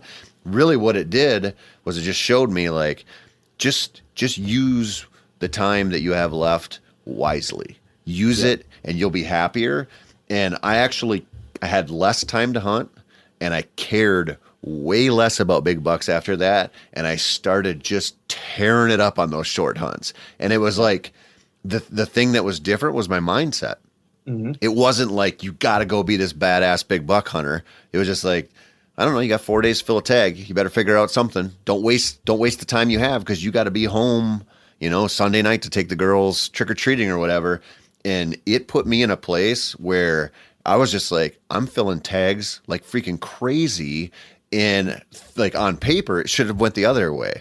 But it was like what you said. It was like, okay, prioritize what you need to, get your shit together, and all of this stuff in your life, not just targeting big bucks, all of it's going to get better. It's a hard thing to understand till you go through it. Yeah, it's I saw like a quote somewhere, and I forget exactly what it said, but I'm gonna essentially butcher it. But the net of it was, or the gist of it was, is that essentially hard things basically lead to an easy life. Right. And so it's like the life might look easy, but it's the hard stuff that you had to do in order to create that life for yourself. Right. And that's kind of and to me, it's like, I kind of look at it the same way with deer hunting.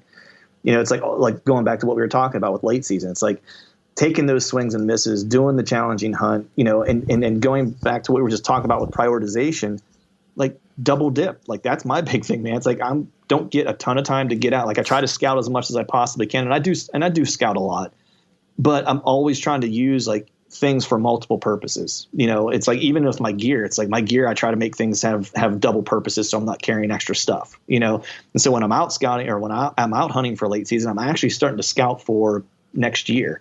And while I'm hunting during October, I'm actually starting to scout and look at food sources and stuff for late season. So it's all that prioritization and doing the hard work, so the hunt is easy, or the hunts are easy, so to speak, right? Yep. It's the same thing in life. It's like, you lay the foundation. That's the hard part. And then once you do that, the life you get to live on top of it is pretty cake, man. Yeah. And, I know that we should clarify something. I know that you scout a ton, but you're also very targeted in your approach. And there's something probably worth exploring a little bit there as far as instead of, I think again, kind of like what I just talked about, you could put it on paper and be like, all right, you got 90 days this year to scout. And people will be like, oh my God, you're going to figure everything out. You probably don't need that. You probably need, a day a week, or I mean, like a 3-hour block a week or something would probably be a better way to put it instead of framing it in days. Because if you have a targeted approach, it's like you can get a lot of stuff done. My wife is always my wife's really good about me being gone now. Like we've got through all that stuff in our lives. Right. And it's pretty sweet. And there'll be times where I'm like, I got to go over. I just want to walk this property in Wisconsin. And she'll be like, well, you can be gone all weekend. I'll be like, no, I'm going to leave super early Saturday morning and I'll be home to make the girls breakfast. And she'd be like, no, you can go. And I'm like, I don't need that. I just need to go just scratch this itch and just take this time to go look at this one spot or walk this one route. And then I'll be done. It's good enough because, you sit at home and you look at your Onyx and you've been to places like that before. Maybe you've been in there or somewhere similar and you go, I just need to know. Like, I just need to see this in person to tie this together and know whether it's worth more time or whether I'm going to show up there to hunt in October and just get to a point where you can take those little bites and they're worth something. Yeah. And I think it goes back to the whole idea around prioritization that we talked about. A good example of that is, this past year, and hopefully I'm going to make it back up there in the next couple of weeks to do some late season hunting. But, there was a new piece of big woods that I really wanted to tackle, and not that caliber of deer is everything, but, I knew I had a sneaking suspicion that there were really good deer in this one particular area. And it's in the 100,000 plus kind of acre range. So it's a lot to try to cover, right? Like you're not going to cover all of it. So how do you break something like that down? And how do you do it over the course of a summer? And I literally had 3 days to go scout it in totality over the summer, just because we had a pile of snow last year. The snow didn't melt off very quickly. Then when it did, it just kind of went away and then spring popped. And so like trying to find like all the sign from last year was super challenging. And so really it was me prioritizing and say, all right, I'm going to look at these handful of spots and that's it. Like I could get wide eyed and just like walk all over the place with no purpose, but I'm going to look at these particular areas and I'm going to run some cameras in them this year and I'm going to qualify them. And if they suck, then I know that they suck and I'll move on to some new areas or whatever. Well, it turns out I found some hammer deer. I sent you some pictures of some of the deer that I had found, and there were some hammers that were there. And I had a chance to hunt them once this year and didn't see anything. But then now the plan is to go back for late season. Again, double dipping. I'm going to go back from late season. I'm crossing my fingers that we get a little bit of snow so I can do some tracking and try to backtrack them to either like secondary food sources, which would be primary food sources now, but what would be secondary food sources during the fall, try to backtrack them back to bedding and start to try to either kill a deer here in late season. Anything will do at this point, or I'm going to start to make a plan for next year and understand where they really want to spend a lot of time. Because I've got some really good data. I know there's killer deer there, and I know I have them at night, but I have them on the cusp of like, they're not far away, but just I'm not in the right spot. So I need to kind of tweak it and figure it out. And I can go hunt it for probably 2 more days and hang some cameras, and I'll probably have a total of like 6 days scouting this whole area. And I'll have a really good idea of what they're going to do in daylight for next season. And so if you think about it, that's a total of like 6 days, and not even 8 hour days. I'm gonna be honest with you. I'm a late riser in the off season for scouts. I like to get up, have my coffee, mill around a little bit, and then I head out.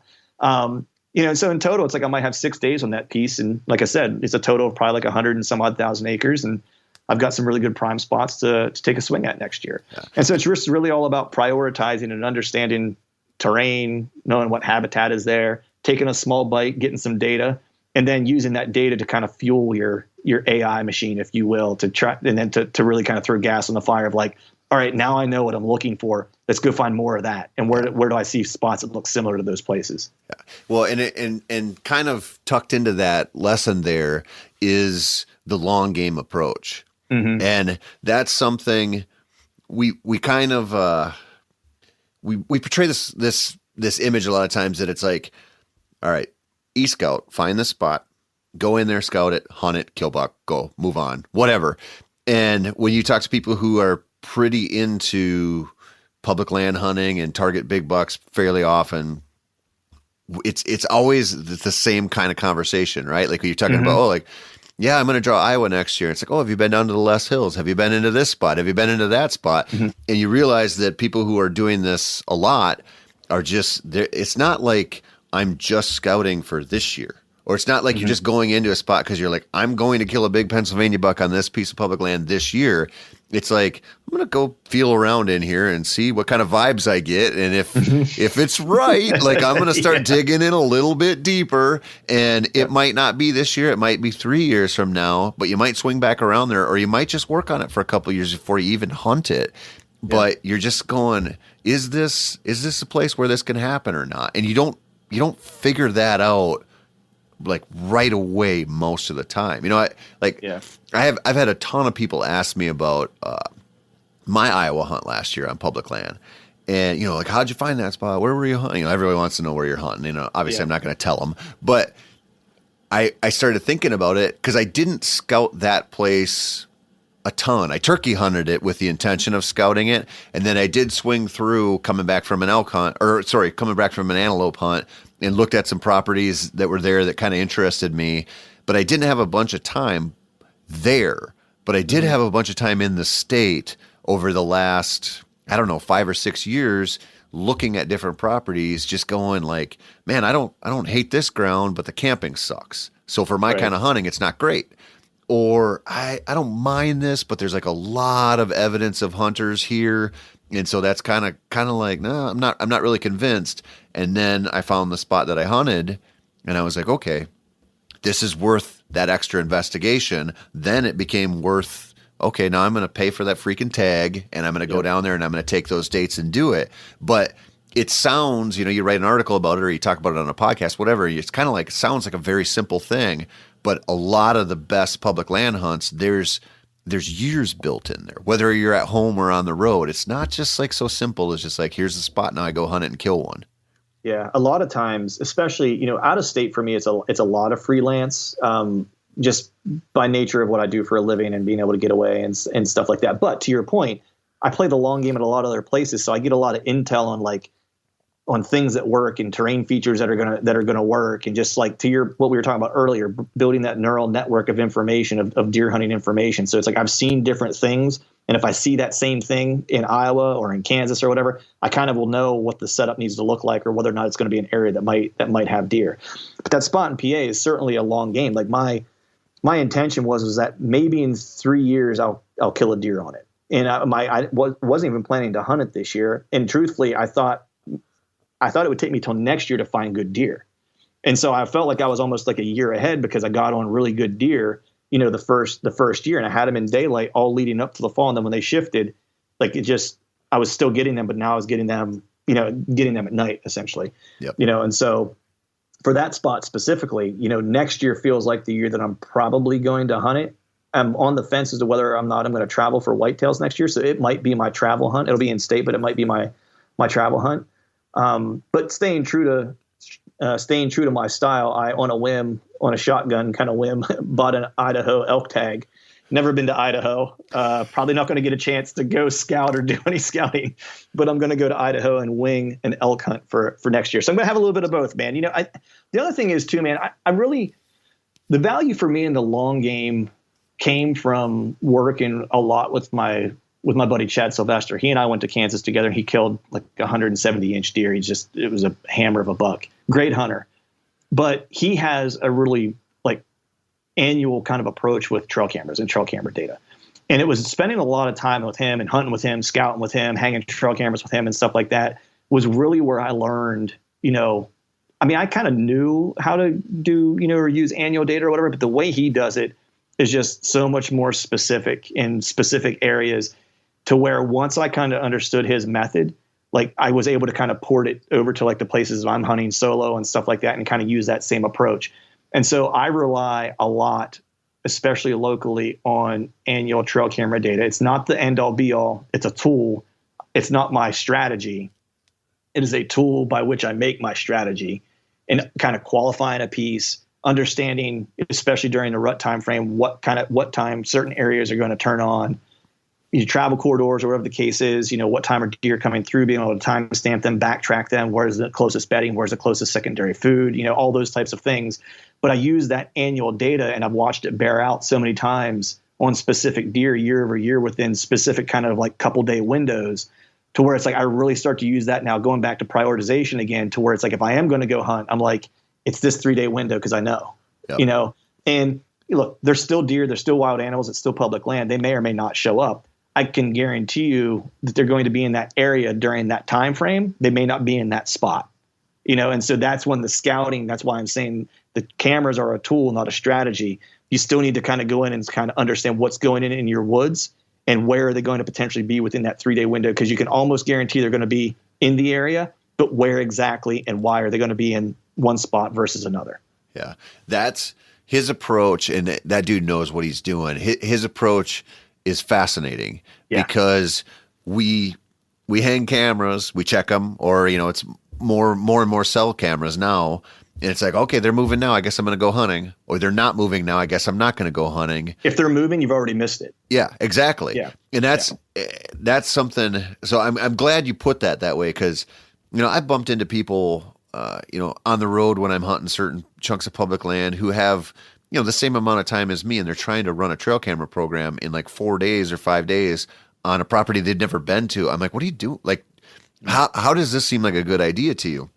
But when you look at his approach and what you're doing, it's that long game again. And it's just like, okay, you only have X amount of days, you only have X amount of time. And if you have enough spots, you got plan A, plan B, plan C, and you're like, okay, I got a 3-day weekend coming up. What, the last 5 years, this place has been on fire around Halloween, and, the conditions are setting up where it's like, this feels like this is it. It's lining up or not. It's not just going, okay, well, is there a big buck in the woods with me? Because I had a picture of him last week. Time to hunt him, because that's a different thing. Right. Yeah. And the funny thing is it'll start to help you, at least for me, because hunting in, even hunting around home for me is almost like hunting out of state in terms of how much time I have because of my career and stuff like that. And I'm fortunate that I work remotely. So yeah, I can slip out in the mornings before work, or maybe split out a little bit early from my home office and get out in the woods, after work or whatever. But I'm still kind of relegated to like X amount of days during the course of the year that I can legitimately get out and hunt. And so I have to be, and that was one thing this year that I noticed like I did a lot better than I've done in years past, is like I was just very strategic in my strikes, to where it's like I was having quality sits every sit. And it's kind of knowing that long-term data as to when areas are going to be good versus potentially, less than good, so to speak. But what I've kind of found, for me at least, and I would have never thought this, because I previously was always kind of a rut hunter. Like I loved that first week of November, end of that last week of October kind of time frame. I'm actually changing now. Like my favorite time now to hunt, and when I'm actually having consistently the past couple of years, when I'm having my best encounters, is actually that time frame, like the 16th through like the 23rd, like right smack dab, like middle of the lull kind of time frame. Like my best encounters in Pennsylvania this year were the 16th and the 18th. Were the best, the best hunts that I had. Because you're a public land hunter. Right. I mean, it really is. Dude, I've been preaching this a while. Like, the ruts you preached it to me and I've not listened to you. It's like I should have just been listening to Tony this whole time. Well, dude, I mean, you see that happen. I mean, I think there's a good window in mid-October anyway, just generally. I think it's a better window than we kind of 100%. think. But I also think if you're hunting public land, you talked about this right at the beginning. There's a flurry of activity around the opener, and then there's a flurry of activity around the rut. And right in between that is a time when everybody tells you the deer aren't going to move and the hunting's going to suck. So people don't go hunting, and those deer react to pressure, and they move around and they check scrapes and they lay down sign and they spar a little and they do their thing. And if you're a public land hunter, the rut can really suck because the amount of people out there. But 2 weeks before that, 2.5, 3 weeks before that can be amazing because you can just work the deer and not worry about the people. Yeah. The other thing I've evolved in the past couple of years too, just kind of, piggybacking off of that, is actually October mornings over evenings. Like I feel like if I am going to get any hunting pressure, it's going to be people who are going to follow that, like, though you're going to use it as a reason, the typical media, like you can't hunt mornings in October. Like everyone should be hunting evenings until the last week of, October. They're going to use that logic as an excuse to not get their ass out of bed and go hunt in the morning at 4:00 in the morning. I'm getting up at 4:00 in the morning, getting in the woods, and I'm seeing bucks till like 9:30, completely unpressured, unbothered, good to go. So I've actually changed my tune where it's like, I really like the middle of October during the lull is probably one of my favorite times now. And actually October mornings over evenings. Like, you give me a good crisp October morning over an evening, I'll take that, 9 times out of 10. And that's just, again, going back to like having those experiences. I've taken some swings and misses, and I've tried some, I've had plenty of morning hunts that failed and plenty of evening hunts that were a little bit better. But when I started going back, looking at like journals or carrying a video camera with me, going back, watching video from previous hunts and stuff like that, I started kind of recognizing the pattern. I'm like, and then looking at trail camera data as well, playing the long-term game, going like, hey, this is weird. When I look back at my journal, and then I look back at like the video that I was able to capture, and I look back at my trail camera activity, man, I'm getting a lot of natural movement in and around these prime locations in this window in the middle of October, and all of it in the morning. Yeah. Like, well, I'm not a rocket scientist. It's like, I'm just going to take the obvious and go like, hey, that seems like a pretty good time that I should be in a tree somewhere. Yeah. You hit on one of my, that triggers me, if I could use a new age term here, because I think, we know where that came from, right? Like it came from people giving advice who didn't, they can afford to wait. They have the places where they can wait for the rut. They can wait for better conditions, but it also comes from our just like such a reliance on sitting food. Mm-hmm. And so, you think about early season, you're going to sit field edges and whatever, if you have them available in the early season up until the rut. And obviously, like a lot of people that's what they hunt. Mm-hmm. And so even really bad hunters generally know, like, I'm not going to walk in and sit on the edge of a soybean field in the morning. So it's like, well, I guess I shouldn't hunt because that's the option I've given myself. When you hunt pressure deer and you don't have that destination food source option nearly as available to you, and if it is available to you, everybody's hunting it, you go, I got to get in the cover. And when you get in the cover, you go, oh, deer still move all the time when they feel safe. It's just they're not out in those places that are easy to hunt. I mean, I've killed a pile of deer in September and October in the mornings, and I had a experience on I think it was opening weekend in Minnesota, probably like 6 years ago, where it was just a nice morning. And, I got doe tags, I got a buck tag, and I've been trying to just sit longer and longer and longer. So I'm not necessarily doing all day sits in the early season, but I'm getting much closer because I'm like, well, if I got a day to hunt, I'm going to hunt. And so if I leave, like, that's fine. I'll go grab a burger or something. But, I like trying to push myself to just be like, okay, instead of getting out at 10 o'clock, sit till 11 or 11:30 or 12 or whatever, like shorten that window when you're gone. And I was doing that, and I had seen a few deer. I think I saw a little buck and some does. And then it was like at that time where I was like, okay, I'm out of coffee. Like there's, it's September 20th, whatever, it's not going to happen. Right. And I look over and here comes this like 140 class buck just browsing his way through the woods. And he was close, but it was thick. I never got a shot at him, but it was like 11 o'clock in the morning in September. And I was like, God, these things are out here just doing their thing. Like they're not like what we think we know is not what they actually do a lot of times. And the more you kind of go, okay, I'm going to be a contrarian, I'm going to hunt differently than I've been told to, you start seeing how we believe these things that just simply are not true out there in the deer woods. Yeah. I mean, if you look at, collared deer data and stuff like that, they're just not moving. I mean, they still have to move. Like they got to get up, they got to stretch, they got to take a leak. They eat, what is it, 5 times a day, I think is what it is, right? If I'm not mistaken.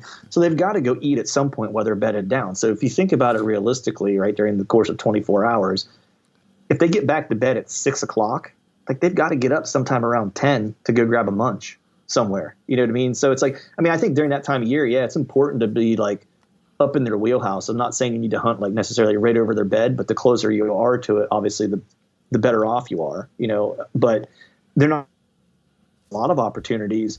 But if you can kind of get in tight to where they're going to want to spend their daylight hours, they're going to have to at some point get up, and feed, take a leak, go to the bathroom, whatever the case is. And I think you're right. I think that they do move a lot more, and I don't want to say it can be easily killed, but they are more killable than we want to think they are during that earlier part of the season. Again, I think a lot of this stuff comes down to, excuses for not wanting to. Same reason why people blow off late season, right? Deer aren't going to move. They're all holed up after gun season. There's no food around. I don't have a bean field to sit over, so I'm not going to hunt. Those aren't reasons, they're excuses, because those deer are still there somewhere. That's the one frustrating thing. I think, I shouldn't be on social media during like hunting season in general, but a lot of during, the PA gun season, at least you get a lot of people saying there's no deer on Pennsylvania game lands. I don't see any deer. There's no deer in this section or whatever the case is. And it's frustrating because it's not true. Right. But some people just like take it as the gospel if they're not seeing deer, that there's no deer there. But the reality is like, have you been sitting in that place for 15 years and has the habitat changed around you? That clear cut that was good 15 years ago is now 15 years old, or whatever it is. Right. Yep. And it's just frustrating to me. Like, I just always feel like this is maybe like a jerk thing to say, but anytime I see someone post something like that, you just send up a red flag that you don't know what you're doing. Yeah. And to me, that's what I take that as. And that might be a jerk thing to say, but that's immediately what I think. I'm like, you're actually not a deer hunter. You're a deer sitter. You're a deer waiter. You know what I mean? Is what it comes down to. Well, yes. And that's what, to circle back and tie a bow on this whole thing. That's what we've been preaching all along, is get out there. Just get out there and find out. Like I said, I spend my free time chasing dogs through cattail sloughs right now. Like I live for it. I love it.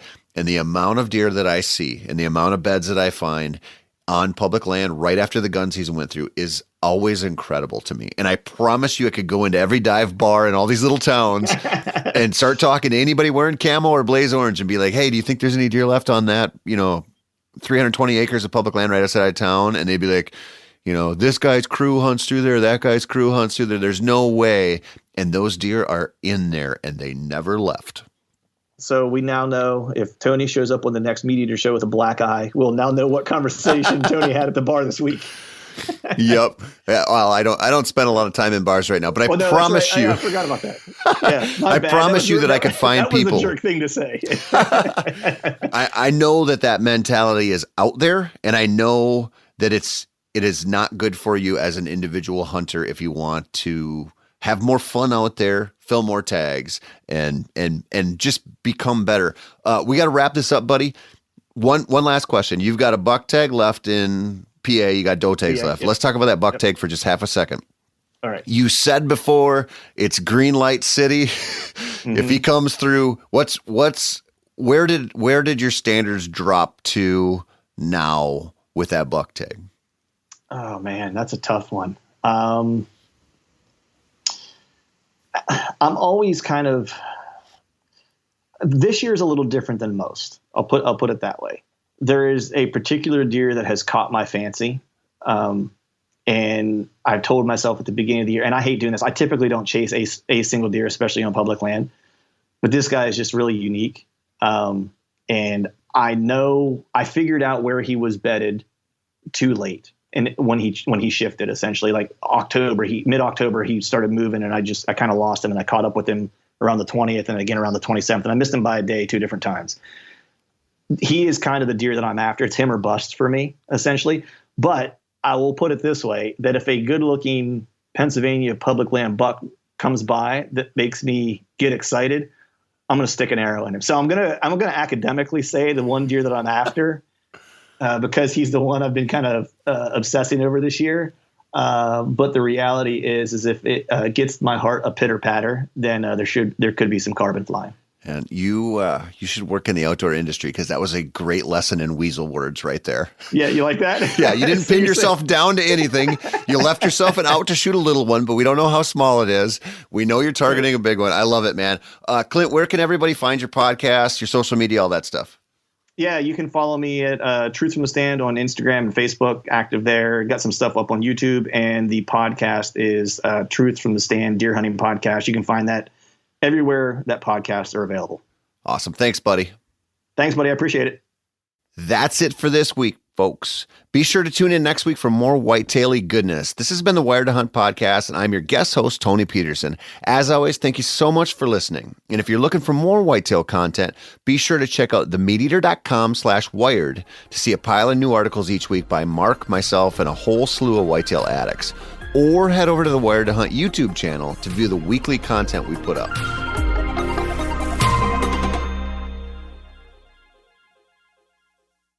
I'm sure a lot of you guys remember the old ceremonial hunting tradition of eating the heart out of the first animal you kill.